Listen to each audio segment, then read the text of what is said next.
They left that place and passed through Galilee. Jesus did not want anyone to know where they were, because he was teaching his disciples. He said to them, "The Son of Man is going to be delivered into the hands of men.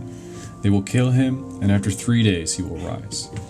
But they did not understand what he meant and were afraid to ask him about it. They came to Capernaum. When he was in the house, he asked them, "What were you arguing about on the road?" But they kept quiet because on the way they had argued about who was the greatest. Sitting down, Jesus called the 12 and said, "Anyone who wants to be first must be the very last and the servant of all." He took a child whom he had placed among them. Taking the child in his arms, he said to them, "Whoever welcomes one of these little children in my name welcomes me. And whoever welcomes me does not welcome me, but the one who sent me." I really love this story. I think it's funny, but probably because of the various conversations I can imagine the disciples having that just run through my head. They're walking back with Jesus on their way to Capernaum, but there's more than likely a crowd that's vying for Jesus' attention, based on how Matthew and Luke tell the story. But just before this story, Mark shares how Jesus, Peter, James, and John have just come down from the mountain with Jesus during his transfiguration. The transfiguration was this moment where he revealed his true nature as God to them. It was a pretty big deal, and I'm sure Peter, James, and John felt really honored and amazed to have been there. But as they're walking back, perhaps even leading the way, standing in front of Jesus in the crowd, they start to bicker and argue with each other about their positions, their ranks. You see, the disciples at this point still believed that the Messiah was going to come and establish a new government, that he was going to restore Israel and rescue it from Roman oppression. And so, as they continually feel as if Jesus' public revelation that he's the Messiah is coming closer, they start making plans. What started as a civil conversation soon grew heated. "I am the greatest disciple. You all know that in your hearts. Whatever. Remember when you fell asleep just last week while Jesus was talking? Some great disciple you are." Shut up. Well, we all know it's not you, Judas. The temperature rising. They start pushing each other a bit, playful, yet with a simmering anger, asserting dominance on as many levels as they can. You know, it's all down to the three of us, right? We were the ones on the mountaintop with Jesus. You guys can all fight it out for the last 9 slots. Whatever. Quit trying to be teacher's pet, Peter. You're always sticking your foot in your mouth. You shut your dirty little mouth. I'll show you, teacher's pet. Their anger rising, their voices rising, their arguments continue, their posturing continues, the shoving continues. "All of you stop it," James yells. "This is ridiculous. Simply ridiculous." Their voices start to quiet down. They all start to recognize the idiocy of their arguments. We all know that Jesus will choose who the greatest is at some point, James calmly argues. Who will sit on his right and who will sit on his left? Those are the 2 positions of honor and rank. And we all know that he's going to choose me, so just pipe down. Man, James, shut up. Just because you have a cool name, Son of Thunder, doesn't mean you're great. The pushing and shoving continues as they enter into the town, and yet they notice people see them arguing, and so they stop. They straighten up. They put their sophisticated faces back on and walk into the house where Jesus joins them. Just the 12 of them, alone, for the first time in a while. Have you ever had that argument before? Usually we don't have it with the person or people we're arguing or trash right in front of us. Usually it comes along in conversation with others. At work, man, Marcy is the worst manager in this company. I can't believe I'm not there yet. I'd be so much better than her. Jim hasn't done anything for months. He's so lazy. I'm tired of carrying our team. But I'll keep doing it if that's what it takes. I can't believe they didn't hire me. I can run laps around all their programmers and then some. or parenting. Ah, yes, the time-honored tradition of criticizing how other people parent their kids. She looks so haggard. I don't think she gets this whole parenting thing. I read like 15 manuals on parenting before Johnny arrived, and I created this amazing parenting system that combines all the best practices from those 15 books. I mean, my kid was potty trained right after he started walking at 6 months. Or did you see how he just let his kid run all over the restaurant? Kids are out of control. Man, parents these days, am I right? We'd never allow our kids to be so unhinged. They need to put that kid on a leash. I can't believe they brought her outside without a hat. Don't they know it's cold and wet outside? That poor baby is going to get sick. Our kids never got sick. They were the epitome of perfect health, all because of us. Or my favorite, did you see how much screen time they allow? Wow, that kid is going to be an addict. Giving our kids screen time on the third Thursday of every other month for 20 minutes during the odd hours of the day when the temperature is between 42 and 54 degrees? Yeah, it's why our kids are so well adjusted. It's why they're so much more social and friendly and respectful. Or the clothes they wear, the cars they drive, the gadgets they own, the trails they hike, and the mountains they climb, protests they attend, or how anti-racist they are. Just start scrolling through Instagram. It's a veritable smorgasbord of people positioning and arguing themselves as better than everyone else. I mean, don't we only show the good parts of our life online, where we've traveled, what we've accomplished? Look at how many books I've read. Yeah, that one stings a little bit. In fact, we're all doing it right now. I don't do those things. I'm better than that. In reality, we're not all that different from the disciples. We just put a 21st century spin on it all. What's really fascinating about the argument the disciples are having is that it was actually really commonplace. Everyone who sat under a rabbi did it. They wanted to be the best student, the best representation of that rabbi, the most famous of the students. And so they'd position themselves. They'd argue amongst themselves. They'd do all that they could to make their insights and their accomplishments stand out more than the others. Even striking down the insights of others is ridiculous. Not much has changed. Inside the house, everyone is settling in nicely, grabbing some wine, a nice little charcuterie board, when Jesus asks them, "What were you arguing about on the road?" Everybody gets real quiet. Peter's eyes get real big. Shoo! Thoughts start running through their minds. He saw us, didn't he? I wonder how much he actually heard. I mean, he probably heard Peter yell, "You shut your dirty little mouth." Yeah, this is all Peter's fault. Totally Peter's fault. Jesus said to them all, "Whoever wants to be first must be last of all and servant of all." Then Jesus tenderly held a little child in his arms and said, "Whoever welcomes one such child in my name welcomes me. And whoever welcomes me welcomes not me, but the one who sent me." What? You can kind of see the gears turning in the disciples' heads. They're just not quite getting what Jesus is saying. I mean, this is only the first of 3 times they have this argument. Everything Jesus is saying is so counter to all they've ever known. It's what they expected. It's what the culture expected.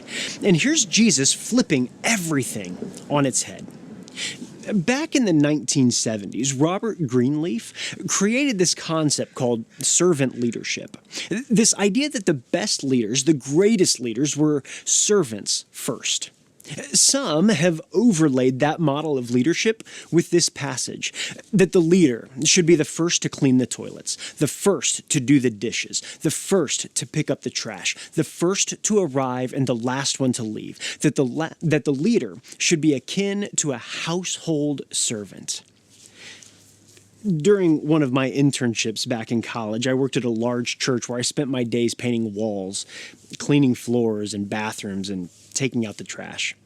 The students actually started to introduce me to their friends as the janitor. All of this under the name of servant leadership, learning what it means to be a good leader. And while this is a fine leadership paradigm, a good corrective to the top-down, lord it over others type of leadership, toxic leadership, it's not actually what Greenleaf was talking about, though. And more importantly, it's not what Jesus is getting at. You see, the Greek language, the language of the New Testament, is a more robust language than English. It's more precise. For example, we have the word love, but in Greek, there are 4 different words for love, each meaning something slightly different, whether brotherly love, familial love, romantic love, divine love. There's simply more precision there. Well, the same is also true for the word servant. There are 5 different words in Greek for servant, ranging in meaning from slave to domestic helpers. Well, the word that Jesus is using here is more like someone who waits tables, which has all sorts of interesting threads to pull. It's the same word that's used by the apostles in Acts chapter 6 in the selection of Stephen in a position of honor to take care of the widows by distributing food. That's a different story for another time. Anyhow, Jesus is saying, if you want to be the greatest, then wait tables. Which is kind of odd, right? When I go to a restaurant, in the before times, I don't know if I've ever thought of my server as the greatest. I mean, when I was a server back before the before times, in the ancient of days. Sorry, existential crisis moment after my birthday. Anyhow, when I was a server back in the day, I was certainly never treated like I was the greatest. People would snap their fingers, yell at me, make me run laps just to spite me. All for $2.13 an hour plus 10% in tips. If they actually hit 10%. Just so you know, the minimum wage for your server hasn't changed since the 1990s. The federal minimum wage for tipped employees, $2.13 an hour. At least here in Washington, it's $7.93 an hour. But that's not a living wage. So take care of your servers when you go out. Anyhow, we don't think of servers as the greatest. Yet, this is what Jesus is telling his disciples. To be the greatest, you've got to wait tables. But here's the thing we miss in this understanding. Servers were a chosen people, to be chosen by great people to wait their tables in their homes. This was actually a position of honor. They were well taken care of. They achieved a sense of status among the other household servants. You see, these servants ran the dinner. They ran the evening. They were more like the maitre d' in a fancy restaurant. Now, here's where it gets really, really fun. Stick with me. Jesus has a child on his lap, and he says, "Whoever welcomes one such child in my name welcomes me. And whoever welcomes me welcomes not me, but the one who sent me." Now, children, they didn't maintain any sort of status in those days. I mean, I'm not really sure they do today either. But during this time, infant mortality rates reached upwards of 30%. And another 30% of live births were dead by the age of 6. And 60% of those that survived were dead by the age of 16. Childhood was a time of terror. Children always suffered first from famine, war, disease, dislocation, and oftentimes they were orphaned early in their lives, left to fend for themselves. Children and orphans specifically, were the stereotype of the weakest and most vulnerable members of society. And here Jesus is saying, if you want to be great, make room at the dinner table for the children. Make room at the dinner table for the weakest and most vulnerable members of society. But don't stop there. Get up and serve them. Eugene Cho writes in his book, Thou Shalt Not Be a Jerk. If we want to be a people who bring hope and healing to a broken culture with the message of Jesus, we must be willing to scoot over to make room at the table for the untouchables, no matter who they might be. But it's not enough to make room at the table. We have to go a step further and wait on them at the table. I want you to see what's going on here. Jesus is completely flipping everything upside down. The position of honor that you maintain, the place where you think you're the greatest, is true in the eyes of the world. But it's not true in the eyes of God. The position of honor is actually on the other side of the table, the place of serving the weakest and most vulnerable members of our society. Now, here's the thing that I want you to hear more than anything else. When the person of honor gets up and serves the weakest and most vulnerable, what happens to their status? Nothing. It doesn't change. Their identity doesn't change. Their position doesn't change. Their standing in society doesn't change. But by decentering themselves, by using their power and privilege to pull the weakest and vulnerable into the circle of honor, that is what makes you great. By turning the system on its head, that is what makes you great. By becoming this type of servant, that is what makes you great. Greatness doesn't come by fighting for your place. Greatness doesn't come by pressing others into the ground. Greatness doesn't come by climbing to the top. No. Greatness comes by using your power and privilege to welcome the most vulnerable. And this can be done by anyone. You don't have to have great position. You don't have to have all the power. Anyone can decenter themselves. Anyone can look out for the weak and vulnerable through the strength and power of Jesus. Anyone can be great. You see, this is why Christians look so foolish to everyone. It's not because we're living this out on a day-to-day basis. It's because we're not, and yet we're saying that we are. It's because we're hypocrites. You see, this is the crux of the kingdom of God. It's an upside-down, topsy-turvy, flip everything on its head kind of kingdom. It's where the weakest and most vulnerable are honored, welcomed, cared for, where the first shall be last and the last shall be first. It's where love rules the day. It's where love rules the day.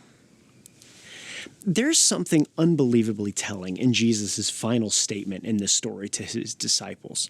Whoever welcomes one such child in my name welcomes me.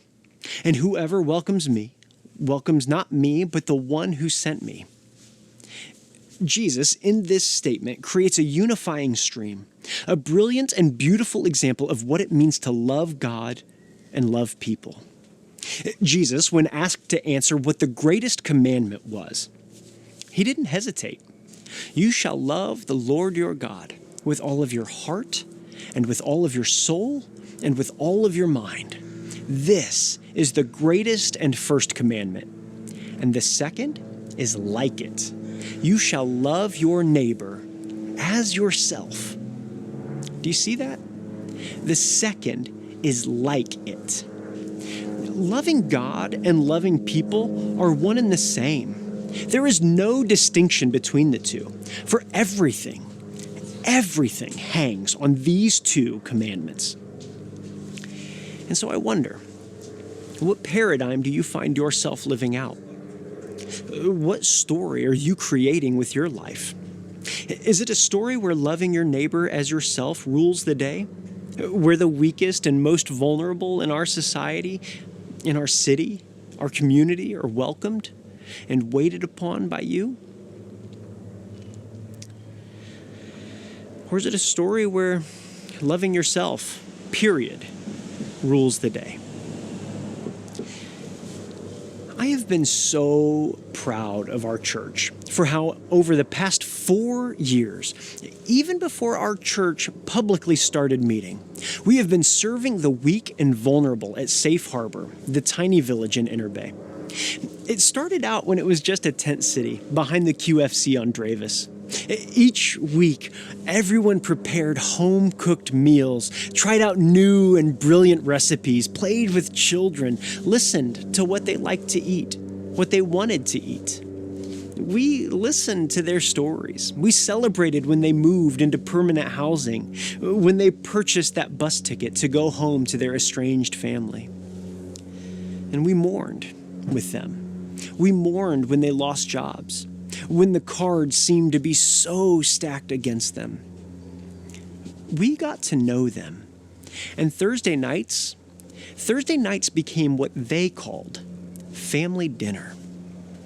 We have been a faithful presence, especially through this ongoing pandemic, still never missing a meal, doubling the amount of work by finding new and creative ways to cook and package individual meals with special little notes on top of each one.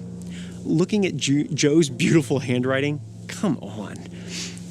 Nearly 10,000 meals in 4 years. That's 4 years of beautiful work. 4 years of caring for some of the most vulnerable in our community. In 4 years, we never missed a Thursday meal and crafted nearly 10,000 meals in total. We started when the tent city was vilified by neighbors, when petitions and letters were created and written to remove them from the premises, petitions to the city. We started serving them when they were the outcasts of our city. And now, 4 years later, they are welcomed. They're a welcomed presence within the neighborhood, supported and cared for by so many different agencies and churches from the surrounding neighborhoods. 4 years later, and they're going to be okay. Tracy did such an amazing job leading the team and coordinating all the dinners. Weekly, she fretted over whether there was going to be enough food, whether there were going to be enough volunteers, whether people were exhausted or burnt out. She recruited people from our church and the neighborhood to get involved. She carried the weight on her shoulders daily. Or Jen, being a part of the Community Action Committee and advocating for them, learning about what their struggles and their challenges were, and then letting us all know how we could better support them. So many people, so many faithful people. At the end of August, we said goodbye to the Safe Harbor community, knowing that our season was done, knowing that they were going to be okay. We closed a beautiful and amazing chapter and have entered into a season of rest.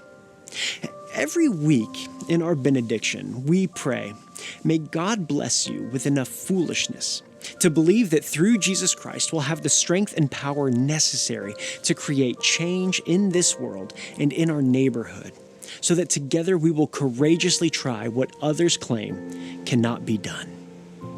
And now it's time to look forward.